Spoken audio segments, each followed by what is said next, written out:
make the letter H. All right. We're going to try to do this with two balloons. Here's the first one.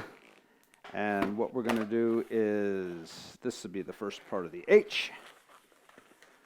Make a pinch twist so that it will go in a 90-degree angle.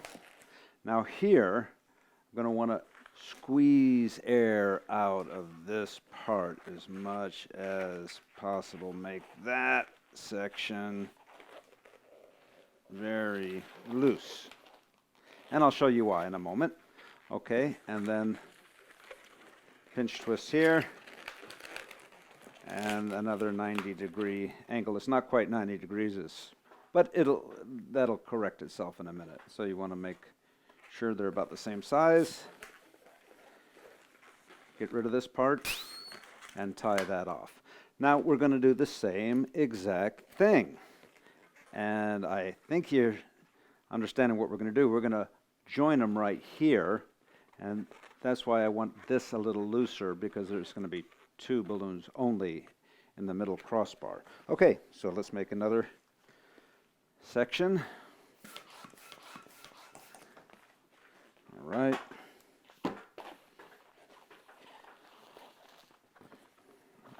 Try to make it the same size, basically. That pinch twist to give it the 90-degree angle. Now this is the part that we want to squeeze air out of as much as possible. Make it loose.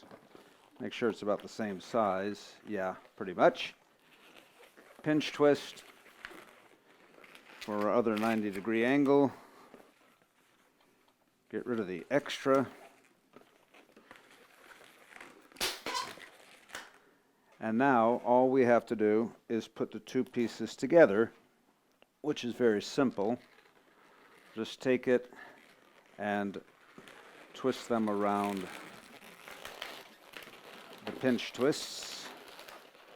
Same on this side. Pinch it, twist it around the pinch twists. And now it's just positioning the balloon in the proper position. This goes here, this goes here, like that.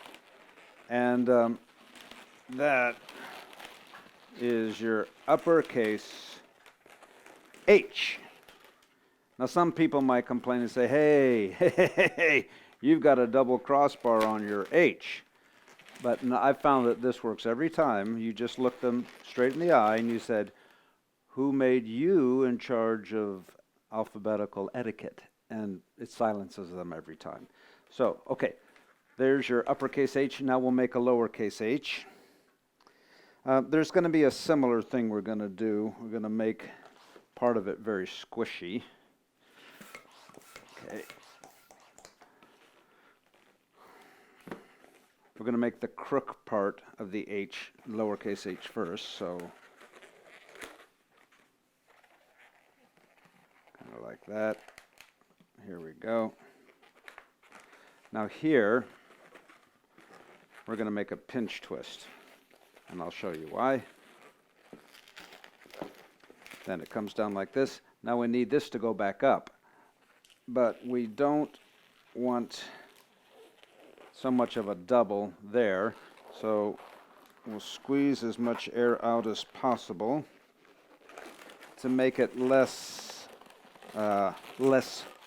fat, less fatter. And there we go. You could either be an H or it could be a chair. That's a little too long there, so we're going to take this here, pop off the top, tie it off, and there you have your lowercase h. And again, if somebody says, oh, but your lowercase h has a double bottom spine, ask them who made them in charge of alphabetical etiquette. And here is your lowercase and uppercase h. Any which way.